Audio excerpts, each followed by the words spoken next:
Muy buenas mis escuchas, aquí les traigo la cuarta parte del iceberg de la Revolución Mexicana. Sé que me tardé bastante en subir esta parte, así que les pido disculpas, sin nada más que decir que comience el vídeo.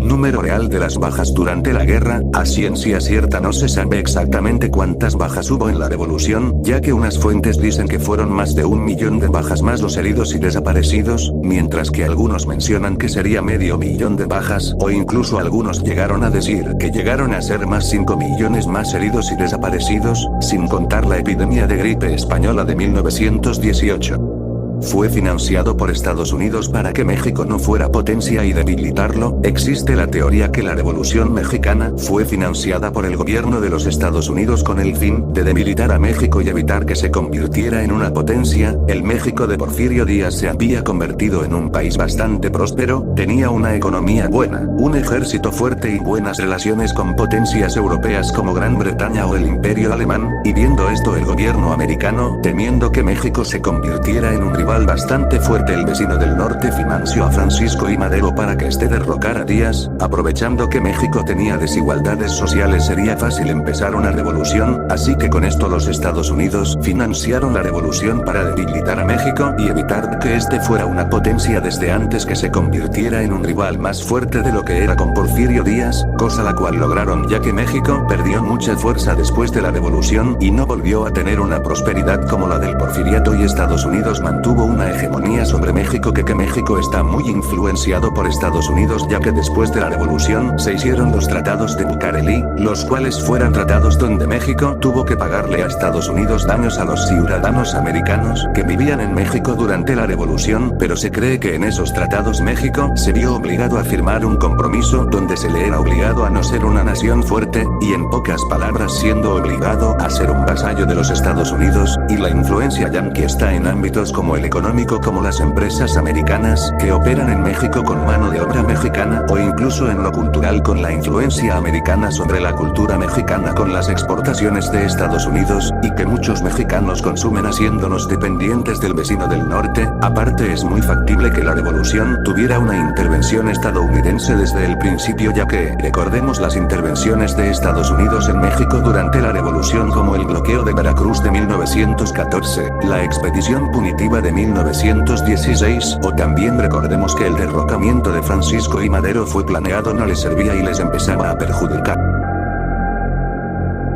Realmente acabó en 1920. Varios historiadores tienen dudas de cuándo acabó la Revolución Mexicana, que algunos historiadores dicen que acabó en el año 1917 con la promulgación de la Constitución de 1917, mientras que se menciona también que hubo dos duraciones de la Revolución Mexicana, como la corta, que sería de 1910 hasta 1920, o la larga de 1920 hasta 1940. La de 1910 hasta 1920 abarcaría únicamente el período caótico y abordaría los hechos transcurridos en esos años, como levantamientos y las insurrecciones ocurridas en ese periodo de tiempo, mientras que la larga de 1920 a 1940 habla de procesos que no se llegaron a cumplir muy bien del todo. Para completar esta estaría la teoría de la sombra del caudillo, la cual habla que después de la revolución en 1920 en adelante, en especial durante el maximato, hubo muchos intentos de golpes de estado, pero realmente hubo demasiados intentos, y que hubo campañas enteras para sofocar estas rebeliones de la posguerra. A pesar de ser bastantes intentos de rebeliones, no se documentaron mucho, algo bastante secreto que se trataba de ocultar para dar la imagen de un país estable. Aparte, también se temía que Estados Unidos interviniera en México usando como excusa estas rebeliones, en especial durante los años 30 y principios de los años 40, ya que en esos años estaba la Segunda Guerra Mundial y una intervención estadounidense no sería nada descabellada y sería muy probable, así que se intentó ocultar estas revueltas lo más que se pudiera para que no se dieran cuenta en el extranjero y empezar una intervención mención arrimada. Esta teoría de la sombra del caudillo tiene mucho sentido realmente, ya que no muchos estuvieron muy de acuerdo con ciertos resultados de la revolución. Claro ejemplo fue lo mencionado del Maximato, ya que recordemos que Plutarco Elías Calles tenía detractores y mucha gente no estaba muy de acuerdo con él. Aparte, cuando acaba la revolución muchas de las cosas propuestas no fueron llevadas a cabo y se tardaron en cumplirlas, así que la población descontenta se levantaría en armas otra vez buscando un verdadero cambio. Así que esta teoría tiene mucho sentido tomando en cuenta que en los años del todo muchas cosas aparte del autoritarismo decaen.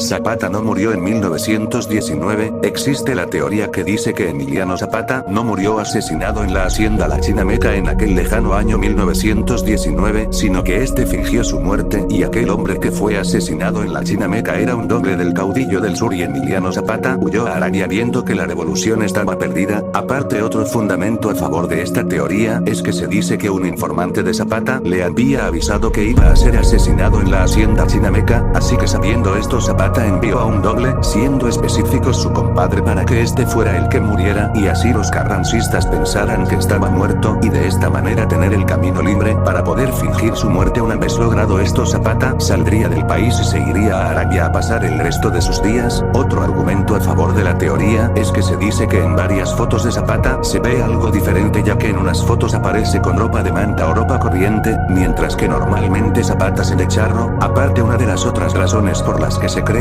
que es porque Zapata siempre tenía a un doble ya que temía que lo mataran, así que ya usaba un doble desde hace tiempo. Otro argumento a favor es que en Morelos, donde fue asesinado el caudillo en un año de la década de los 60, se hizo en la comunidad de Cuautla una bandera de México hasta sí que hubiera un motivo, pero se especuló que fue porque Zapata había muerto en Arabia y que esa bandera se hizo en su honor. Otra cosa que se dice sobre la muerte de Zapata es que su hijo, Nicolás Zapata, dijo que en realidad el que había muerto en Chinameca era su compadre. Aparte, muchos veteranos zapatistas afirman que Zapata ya había usado dobles en distintas ocasiones a la hora de hacer reuniones, ya que él era muy desconfiado. Con todo esto, al parecer todo indicaría que el caudillo del sur pudo evadir la muerte y huir del país, y ve hacer su vida en las tierras lejanas de Arabia, y que de paso la de que Emiliano Zapata haya muerto en la Chinameca en aquel lejano año 1919 no sea más que una completa farsa. ¿O qué es lo que piensan mis escuchas? La última palabra la tiene ustedes.